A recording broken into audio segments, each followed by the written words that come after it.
You're walking home at night, and a man steps out of the shadows and pulls a knife on you. Your hands go up. And then, from somewhere above you, a figure drops down between you and the guy with the knife. He's wearing a black cape and his fists are out. And before you even understand what's happening, the mugger is on the ground and the guy in the cape is gone. You never even got to say thank you. That's the fantasy, right? That somewhere out there's a hero, somebody who trained his whole life to save people he doesn't even know, somebody the bad guys whisper about. We've told this story 1,000 times. It's Batman, and we love it so much that we never stop and ask the obvious question. What if somebody tried to do it? What if a real human being tried to be Batman? Because people have. Real people have put on costumes and gone out into the night looking for crime to stop, not in a comic book, in Seattle, in New York, in cities you've walked through. But before we meet them, let's look at the fantasy itself. Batman gets thrown through a wall and stands back up. A real human gets thrown through a wall and spends 6 months in a hospital bed. Batman fights crime all night and runs a company all day. A real human is falling asleep on his feet by Thursday. Batman has $1 billion arsenal and a butler who built all of it for him. A real human has whatever he can fit in a backpack. And the deepest problem with the whole idea is the premise. A billionaire spending his fortune punching muggers one at a time. If a real billionaire wanted to stop crime, he wouldn't buy a cape. He'd fund 1,000 social workers. The fantasy was never about being efficient. The Batman we know can't exist, and it isn't because nobody's brave enough. The human body has limits, and crime doesn't care about them. But let's say you fixed all of that. Let's say you're young and strong, and you've got a bulletproof vest, and you're willing to get hurt. You go out and you start beating up muggers. Does crime go down? No, it doesn't. And this is the part the fantasy always skips over. Crime isn't a handful of bad guys hiding in alleys. It's a symptom of poverty and addiction and desperation. It's a system that already failed somebody long before they ever picked up a knife. You can punch a mugger tonight, but you can't punch the reason he's standing on that corner at 2 a.m. You stop one robbery here, and 3 more happen across town, and the guy you beat up is back on the same corner tomorrow, because nothing about his life changed. Beating up criminals doesn't stop crime, it just moves it around. And even knowing all of that, or maybe not knowing any of it, people went out and did it anyway. In the early 2010s, there was a whole movement of these people.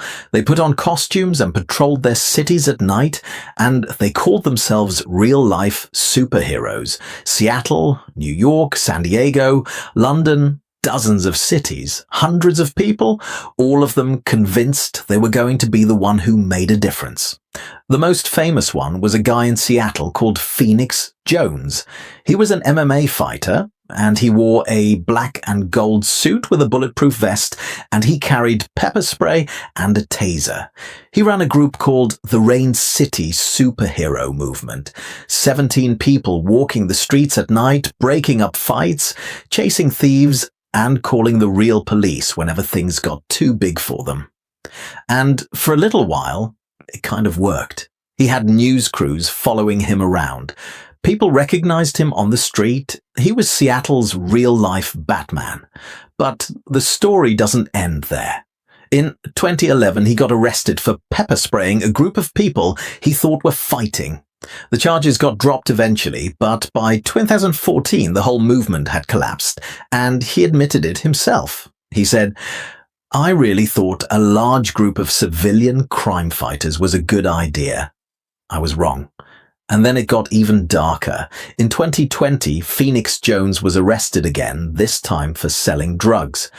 Seattle's real-life Batman, the guy who spent his nights chasing criminals, was now the one in handcuffs. You either die a hero or you live long enough to become the villain. And Phoenix Jones is the gentle version of this story, because when regular people decide to be the police, it can go a lot darker than that. It's 1984, and a man named Bernard Goetz is sitting on a New York City subway. 4 teenagers walk up to him and ask him for $5. Goetz pulls out an unlicensed handgun and shoots all 4 of them. He said it was self-defense. And this is where it gets complicated, because half the city believed him and half the city was horrified. Those 4 teenagers were black and Goetz was white, and the whole thing turned into a fight about fear and race and who gets to decide when they're in danger. He was acquitted of attempted murder, convicted on a gun charge, and then a jury ordered him to pay $43 million to the young man he paralyzed for life. That's what they don't tell you about vigilante justice. In a comic book, the good guy punches the bad guy and justice is served. But in the real world, there's no label on anybody's shirt. There's just a man on a subway, a split-second decision, and 4 families whose lives are never the same. So that's the nightmare version, but it isn't all failure. And that's the interesting part. There's one group that made it work. The Guardian Angels started in 1979, back when New York City's subways were dangerous and people were scared to ride at night. They wore red berets and red jackets, they walked the trains in groups, and they didn't carry weapons and they didn't fight. They just stood there, a visible presence on the train. They walked through the cars, reported what they saw, and called the real police when something happened. And it worked, not because they were tough, but because they were there. Crime dropped on the trains they patrolled, because criminals don't like an audience. And the most interesting part is that 50 years later, the Guardian Angels are still around. But they stopped being about stopping crime a long time ago. Now they run youth programs and community outreach, because somewhere along the way they figured out the answer. The way to stop crime isn't to fight it. It's to make the conditions that create it disappear. So why do we keep telling the Batman story? Why do we want him so badly? Psychologists have studied this, and the answer is a little uncomfortable. We want Batman when we stop trusting the system, when we believe the police won't come or the courts won't help, when the world feels too dangerous to wait for somebody else to save us. Because vigilantism isn't about stopping crime.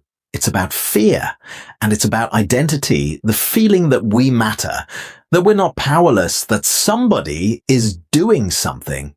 Somewhere underneath all of it, it's about power. The fantasy was never that crime goes away. The fantasy is that the world stops feeling out of control and somebody finally grabs it back. That's why vigilantes are so strange to us.